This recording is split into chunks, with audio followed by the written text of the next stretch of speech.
কিছুদিন আগে একটা জরিপ হয়েছিল।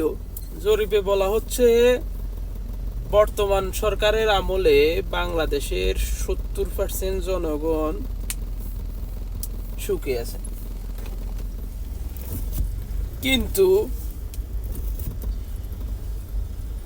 ডক্টর ইউনূস সাহেবের কিছু উপদেষ্টা আছে, তারা আসলে বাংলাদেশটাকে শান্তিতে থাকা দেখা পছন্দ করে না। আমার মনে হয় যা, যদি ওনার পছন্দই হইতো তাহলে কেন কিছু আইন বাংলাদেশের নাগরিকের বিরুদ্ধে বিরুদ্ধে যাচ্ছে। যেমন প্রবাসীদের নিয়ে কিছু আইন করা হচ্ছে বর্তমানে, যেগুলো আসলে না করলেই হতো। দেশের একমাত্র উচ্ছৃঙ্খলতা সৃষ্টি করার জন্য এগুলো করা হচ্ছে, মানে দেশটাকে শান্তিতে থাকতে দিবে না।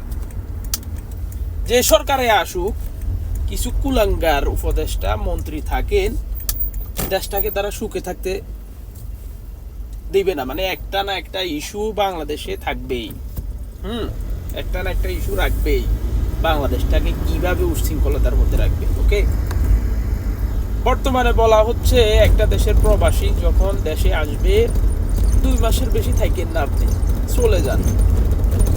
আরে বেটা, একটা প্রবাসী তার নিজের টাকা দিয়ে সে ছুটি লাগাবে, সে 6 মাস থাকবে, 1 বছর থাকবে, তার ব্যক্তিগত ব্যাপার। আপনি কে বলার 2 মাস থাকবে? এবং কি 2 মাস থাকলে প্রবাসীর ব্যবহৃত মোবাইল কি বলা হয়, রেজিস্ট্রেশন করতে হবে এবং ট্যাক্স দিতে হবে। এগুলা আসলে কেন? এগুলা না করলেই তো হয়, এগুলো না করলেই হয়।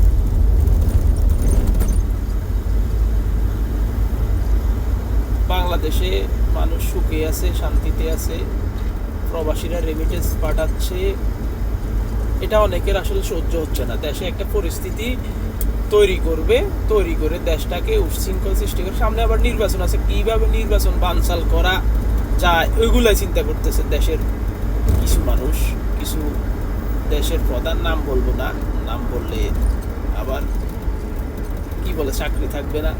যাক, দেশে আমি দেখতেছি দুবাই, সংযুক্ত আরব আমিরাত, মিডল ইস্টের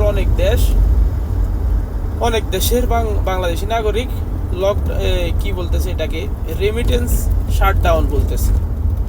তো এখন যদি আমরা রেমিটেন্স গুলো শাটডাউন হয়, দেশটাকে সচ্ছল রেখেছেন রেমিটেন্সে, তারা দেশ সচ্ছল আছে। এখন যদি শাটডাউন করা হয়, কার লস হবে? দেশের ক্ষতি হবে।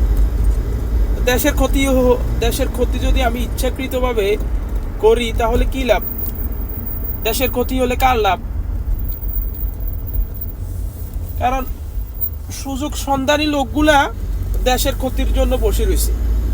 একটু ইস্যু ফেলে দেশটারে লুটপাট করে খেয়ে নিবে, ধ্বংস করে দিবে, কত কিছু। কিন্তু দেশটা সুখে আছে বুঝতেছে না বাংলাদেশ সরকারের। বর্তমানে আমি নিজেও খুশি, সমর্থন করি ডক্টর ইউনূস সরকারকে। আমি চাই উনি আরো 5 বছর থাক দেশে, কিন্তু ওনার কিছু উপদেষ্টা মন্ডলী কিছু কাজ করতেছে, দেশের বিরুদ্ধাচরণ করতেছেন ওনারা। তাই আমি প্রবাসীদেরকে বলবো, উচ্ছৃঙ্খলতা না করে আপনারা দেশের রেমিটেন্স বন্ধ করবেন না, দেশের ক্ষতি করবেন না। ডক্টর ইউনূস সাহেবকে বলবো, আপনি এগুলা নিজে একটু যাচাই বাছাই করে দেখেন, আপনি নিজে এগুলো সমাধান করেন। কারণ বাংলাদেশের মানুষ আপনাকে বিশ্বাস করে। আসিফ নজরুল এগুলার বাংলাদেশের মানুষ বিশ্বাস করে না। যে আসিফ নজরুল আসলে উনি তার গিরগিটি যেমন রূপ পাল্টায়, উনিও রূপ পাল্টিয়ে ফেলছেন বাংলাদেশের নাগরিক জনগণের উপর। তো আশা করি ডক্টর ইউনূস সাহেব এগুলো সমাধান করবেন।